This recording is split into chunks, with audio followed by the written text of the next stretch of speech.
Good afternoon. Myself Meenu Kumari and I am the faculty of JMC Group of Institutions.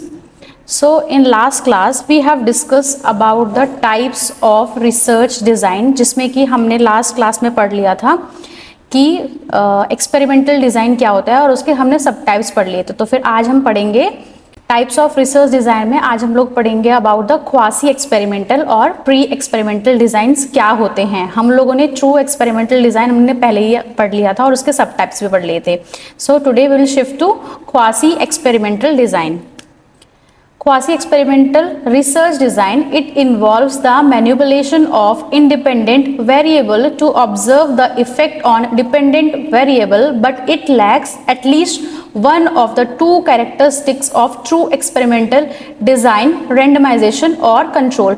पहले वाला जो हमने experiment पढ़ा था तो उसमें तीन तरह की कैरेक्टरिस्टिक्स थी। तो पहली थी मैनिपुलेशन, दूसरा था रैंडमाइजेशन और तीसरा था कंट्रोल। तो इस वाले ग्रुप में क्या होगा कि मैनिपुलेशन तो हम कर सकते हैं इंडिपेंडेंट वेरिएबल पे to check the effect on dependent variable, लेकिन इसमें रैंडमाइजेशन और कंट्रोल ग्रुप में हम लोग इसमें से एक को ही एटलीस्ट टू कैरेक्टरिस्टिक क्या होगी इसमें से नहीं होगी।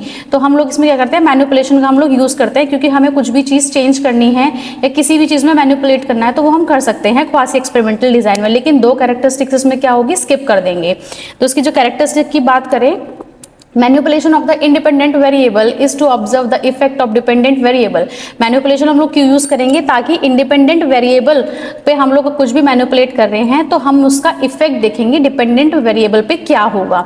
Lack at least one of the two essential characteristic of the true experimental design, मतलब जो हमने पिछली बार ट्रू एक्सपेरिमेंटल डिजाइन पढ़ा था उसमें तीन कैरेक्टरिस्टिक जो मैंने बताई थी, सेम मैंने जो भी रिपीट कर रही हूँ उसी बात को, कि हम लोगों ने वो चीज पढ़ी थी रैंडमाइजेशन, कंट्रोल और मैनिपुलेशन। तो इसमें क्या होगा, टू को स्किप कर देंगे और सिर्फ मैनिपुलेशन के ऊपर काम किया जाएगा क्वासी एक्सपेरिमेंटल रिसर्च डिजाइन में। Next, types of quasi experimental design. तो उसके टाइप्स जो है, फर्स्ट है non randomised control group design और दूसरा है टाइम सीरीज डिजाइन। तो पहला हम पढ़ते हैं नॉन रेंडमाइज्ड कंट्रोल ग्रुप क्या होता है। Non-randomized control group design, in this design experimental and control group are selected without randomization। मतलब कि मैंने पहले बोला कि दो कैरेक्टरिस्टिक्स ले लेंगे जिसमें से कि एक स्किप कर देंगे। तीन होती हैं, रैंडमाइजेशन होती है, कंट्रोल होती है और तीसरा हमारा मैनिपुलेशन होता है। तो मैनिपुलेशन हम लेंगे, ठीक है, और इसमें कंट्रोल लेंगे, लेकिन इसमें हम क्या रैंडमाइजेशन को स्किप कर देंगे। And the dependent variable are observed in both the groups before intervention. Intervention से पहले हम क्या करेंगे, डिपेंडेंट वेरिएबल का हम लोग चेक करेंगे रैंडमाइजेशनली। Later the experiment along the group alone receives treatment and after that post test observation of dependent variable is carried out for both the groups to assess the effect of treatment group। ठीक है, इसमें क्या करेंगे, हम लोग दो group ले लेंगे, दैट इज एक्सपेरिमेंटल ग्रुप और कंट्रोल ग्रुप। एक्सपेरिमेंटल ग्रुप में प्री टेस्ट करवाएंगे, फिर प्री टेस्ट लेने के बाद ट्रीटमेंट देंगे और ट्रीटमेंट के बाद हम पोस्ट टेस्ट करेंगे। लेकिन अगर बात करें कंट्रोल ग्रुप की तो इसमें क्या करेंगे, सीधा प्री टेस्ट लेके हम लोग सीधा पोस्ट टेस्ट पे ध्यान देंगे। फिर इन दोनों को हम लोग चेक करेंगे कि हमारे ट्रीटमेंट का इफेक्टिव ज्यादा रहा है प्रो टेस्ट में या फिर प्री टेस्ट से पोस्ट टेस्ट में हमें रिजल्ट अच्छा मिल रहा है। हम लोग एग्जांपल लेते हैं, जैसे कि कोविड-19 पेशेंट जो पेशेंट थे किसी हॉस्पिटल में आए हैं, हम जो एक्सपेरिमेंटल ग्रुप है हम इसको ग्रुप हॉस्पिटल ए मान लेते हैं और सेकंड वाले को हॉस्पिटल बी मान लेते हैं।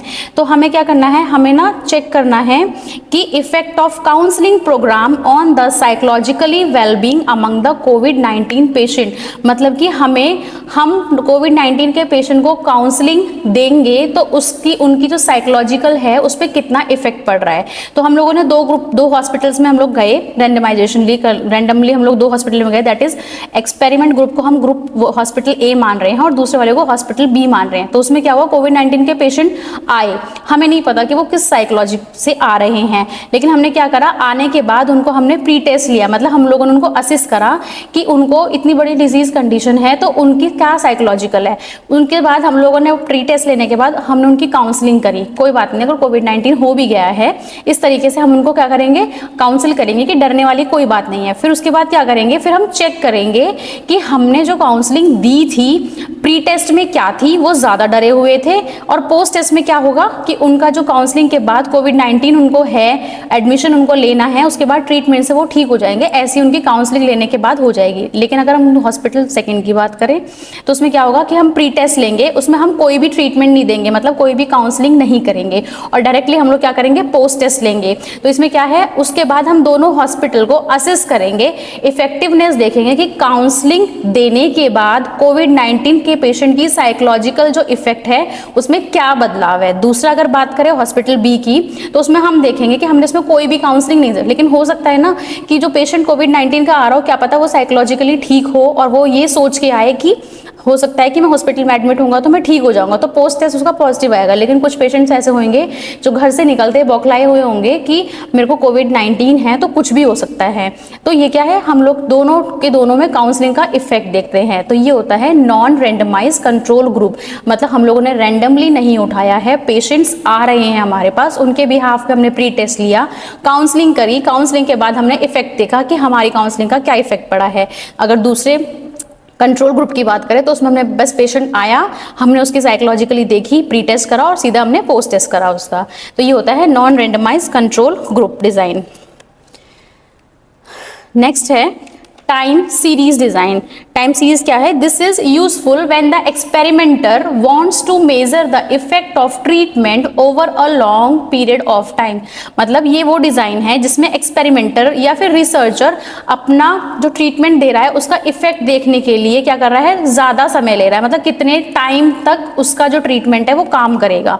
The researcher carry out an experiment on an individual और a small number of individual by alternating between administering and then withdrawing the treatment to determine the effectiveness of the intervention। मतलब कि इसमें सिर्फ एक ही group लिया जाएगा, that is experimental group. तो researcher ने क्या करा है, 2-3 लोगों 5 लोगों का सैंपल ले लिया या 5 पार्टिसिपेंट्स उसने बुलाए कि मेरे लैब में आ जाओ। लैब में जाने के बाद क्या करेगा वो ना, पेशेंट का पेन लेवल पहले असेस करेगा, मतलब 1 2 3 उसने ले लिया, पेशेंट का पेन लेवल वो असेस कर रहा है। पेन लेवल असेस करने के बाद क्या कर रहा है, डॉक्टर ने उनको पेन किलर दिए, फिर विड्रॉ करा, मतलब उसके जो सिम्टम्स है उनको फिर से असेस करा। फिर क्या कर रहा है वो, उसने ट्रीटमेंट दिया। ट्रीटमेंट देने के बाद वो क्या कर रहा है, अब ये देखेगा कि मेरी पेन किलर ने कितना काम किया है। मतलब वो पहले पेन किलर देगा, मॉर्निंग में उसने पेन किलर दी, पेशेंट ने बोला कि हाँ मेरा पेन लेवल थोड़ा कम हो गया है, लेकिन फिर पेशेंट बोल रहा है कि मेरे को दोबारा पेन हो रहा है, फिर वो दोबारा दे रहा है। That is time series design, मतलब कि उसका पेन लेवल कम करने के लिए उसे बार बार वही प्रोसेस सेम लाने का प्रोसेस जो है वो सेम कंटिन्यू करनी पड़ रही है, और क्या है, लॉन्ग पीरियड के लिए करनी पड़ रही है। तो यही होता है time series design, long period के लिए होता है। और इसमें क्या है कि हमारी पेन किलर कितना काम कर रही है, हम उसका इफेक्ट को मेजर कर सकते हैं। हो सकता है कि उसका जो पेन है वो 2 to 3 डेज में कम होए, लेकिन हम लोग इस वाले केस में टाइम सीरीज डिजाइन में हम ये नहीं कह सकते कि हमने अब पेन किलर दी और परमानेंट उसका पेन बंद हो गया है। तो टाइम सीरीज डिजाइन यही होता है कि experimenter wants to measure the effect of treatment, जो वो पेन किलर दे रहा है उसका इफेक्ट देखने के लिए उसको काफी समय तक रुकना पड़ेगा, लॉन्ग टाइम ड्यूरेशन का होता है ये वाला। तो ये होता है time series design. Next advantages की बात करें तो they are more frequently used because they are more practical and feasible to conduct the research study. मतलब ये क्या होता है, इसमें क्या है, ये बार बार ज़्यादा यूज़ किया जाता है और मोर प्रैक्टिकल होता है। ये वाला जो डिज़ाइन है, ख्वासी एक्सपेरिमेंटल जो डिज़ाइन है वो क्या है, प्रैक्टिकली बहुत जल्दी यूज़ कर सकते हैं, बार बार यूज़ कर सकते हैं और रिसर्च के स्टडीज़ में बहुत किफ़ायती रहता है ये। दूसरा बात करें, this design is more suitable for real world natural setting than true experimental research design. मतलब कि ये जो डिज़ाइन होता है ये सूटेबल रहता है रियल वर्ल्ड, मतलब हम किसी हॉस्पिटल सेक्टर में जाके अपने इस रिसर्च डिज़ाइन को हम लोग अप्लाई कर सकते हैं।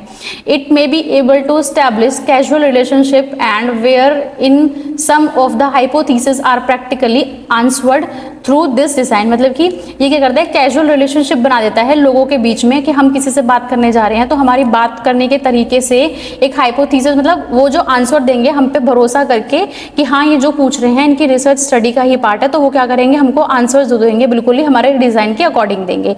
ये इसके एडवांटेजेस है। बात करते हैं डिसएडवांटेजेस की। There is no control over extraneous variable influencing the dependent variable, मतलब कि इसमें क्या होता है कि हमारे ना कंट्रोल ग्रुप के ऊपर कोई भी कंट्रोल नहीं होता है कि हम बाहर से या हम अपने एक्सपेरिमेंट में कुछ बाहर से चीज़ें यूज़ कर दें। वो जितना हम उससे पूछेंगे वो उतना जवाब देगा और जितना उसका आंसर आएगा वो उतना उतना ही जवाब देगा। Next, the absence of control group makes the result of this design less reliable, मतलब इसमें कंट्रोल ग्रुप नहीं होता है, सिर्फ एक्सपेरिमेंटल ग्रुप होता है, जिसकी वजह से जो हमारा रिजल्ट है इस रिसर्च डिजाइन का वो रिलायबल नहीं होगा, वीक रहेगा। ठीक है, weak for the establishment of casual relationship between the dependent और इंडिपेंडेंट वेरिएबल, मतलब एक अच्छा सा रिलेशनशिप नहीं बन पाएगा डिपेंडेंट और इंडिपेंडेंट वेरिएबल के बीच में। ये इस वाले रिसर्च के वो हैं डिसएडवांटेजेस हैं। बात करते हैं pre experimental research design. This design considered very weak because the researcher has very little control over the experimental। ये क्या है, ये वाला जो प्री एक्सपेरिमेंटल रिसर्च डिजाइन है ये सबसे वीक है, इसको सबसे वीक कंसीडर करा जाता है, मतलब रिसर्चर जो होते हैं वो बहुत कम इस वाले डिज़ाइन को अपनी रिसर्च में लेते हैं, क्योंकि रिसर्चर है मतलब रिसर्चर का जो कंट्रोल होता है अपने एक्सपेरिमेंट के ऊपर वो बहुत ज़्यादा कम होता है, तो इसको क्या करते हैं रिसर्चर्स बहुत कम यूज़ करते हैं। बात करें इसके types of pre experimental research design के, तो फर्स्ट है वन शॉर्ट केस डिजाइन, दूसरा है one group pre test and post test design. तो पहले बात करते हैं वन शॉर्ट केस की। In this design a single experiment group is expose to the treatment and observation are made after the implementation of that treatment. ये क्या होता है, इसकी जो मेन बात करते हैं वन शॉर्ट केस डिजाइन की, इसका जो मेन कैरेक्टरिस्टिक होता है कि इसमें हम लोग मैनिपुलेट तो कर सकते हैं लेकिन इसमें रैंडमाइजेशन और कंट्रोल हमारा इस पे नहीं होता है। अगर बात करें वन शॉर्ट केस की तो इसमें क्या है, एक्सपेरिमेंटल ग्रुप आया हमारे पास, हमने उसको ट्रीटमेंट दिया और उसके बाद हम उसका पोस्ट टेस्ट करते हैं। जैसे कि पेन किलर के लिए कोई पेशेंट हमारे पास आया है, पेन किलर हमने उसको दे दी, ट्रीटमेंट दे दिया मतलब कि, और उसके बाद क्या करते हैं उसका पोस्ट टेस्ट देखते हैं कि कितना हमारा जो काम उसको मेडिसिन दिया उसने कितना इफेक्ट करा है उसके पेन के ऊपर। तो इस लेकिन बेसिकली ये किस पे, सिर्फ एक ही ग्रुप पे काम किया जाता है। ये होता है वन शॉट, मतलब एक ही शॉट में जो है जो ट्रीटमेंट दे रहे हैं वो कामयाब हो जाएगा और एक ही शॉट में क्या है नाकामयाबी हो सकता है। बात करते हैं one group pre test and post test design. It is a simplest type of pre experimental design. ये सबसे सिंपल होता है प्री एक्सपेरिमेंटल डिजाइन का।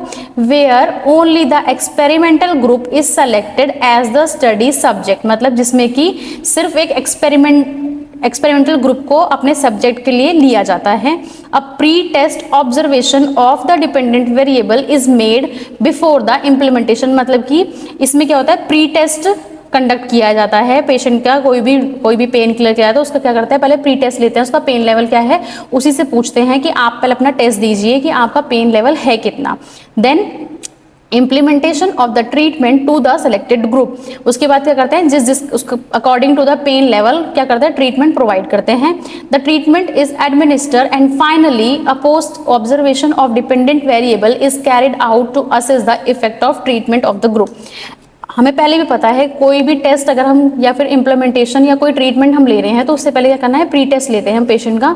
जैसे कि हम लोग उसका पेन लेवल चेक कर रहे हैं कि उस पेशेंट जो आया है उसका पेन लेवल क्या है, तो उसने पेशेंट ने अपना टेस्ट दिया, टेस्ट जाने से हमें पता लगा कि उसका पेन लेवल क्या है, बहुत हाई लेवल का है। फिर हम क्या करेंगे उसमें ट्रीटमेंट देंगे, उसको पेन किलर वगैरह देके उसका जो आराम उसको दे देंगे कि उसका जो पेन है वो कम हो जाए। उसके बाद क्या करते हैं पोस्ट टेस्ट कंडक्ट करवाते हैं। फिर हम पेशेंट के पास जाके 2-3 घंटे के बाद जाके हम पूछते हैं पेशेंट को अब आपका पेन कैसा है। तो ये होता है हमारा वन ग्रुप, इसमें हमने एक ग्रुप लिया दैट इज एक्सपेरिमेंटल ग्रुप लिया, हमने उसका प्री टेस्ट कंडक्ट करवाया, उसके बाद हमने उसको ट्रीटमेंट दिया और ट्रीटमेंट के बाद हमने ये देखा कि हमारे ट्रीटमेंट का कितना अफेक्ट पड़ा है उस पेशेंट के ऊपर। फिर हमने पोस्ट टेस्ट में उससे बातचीत करके हमने ये पता किया कि अब आपके पेन में कितना आराम है। That is called one group pre test and post test design. बात करते हैं एडवांटेजेस की।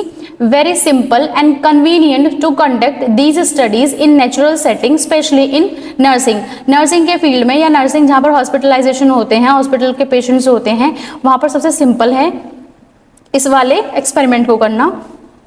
Most suitable design for the beginners in the field of experimental research, मतलब कि सबसे ज्यादा सुटेबल डिजाइन होता है जो नई फर्स्ट टाइम अपनी एक्सपेरिमेंट या फिर अपनी स्टडी कर रहे हैं।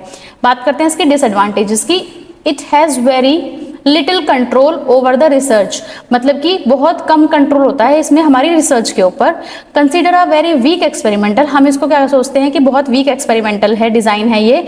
To establish a casual relationship between the dependent और independent variable because it controls no threat to internal validity, मतलब कि इसमें क्या होता है, सबसे वीक एक्सपेरिमेंटल डिजाइन होता है कि ये किसी दो इंडिपेंडेंट और डिपेंडेंट वेरिएबल के अंदर कोई भी कैजुअल रिलेशनशिप नहीं बन पाता, because it controls no threat to internal validity, मतलब क्योंकि वो देखते हैं कि हम लोग इसमें सिर्फ एक ही एक्सपेरिमेंट के ऊपर काम कर रहे हैं, हो सकता है कि वो जो रिजल्ट है वो अच्छा भी दे दे और हो सकता है कि हमारा जो रिजल्ट है वो खराब भी हो जाए। ठीक है, तो ये इसके एडवांटेजेस और डिसएडवांटेजेस हैं हमारे प्री एक्सपेरिमेंटल डिजाइन के। Thank you. In next class, we will discuss about the next design. Thank you.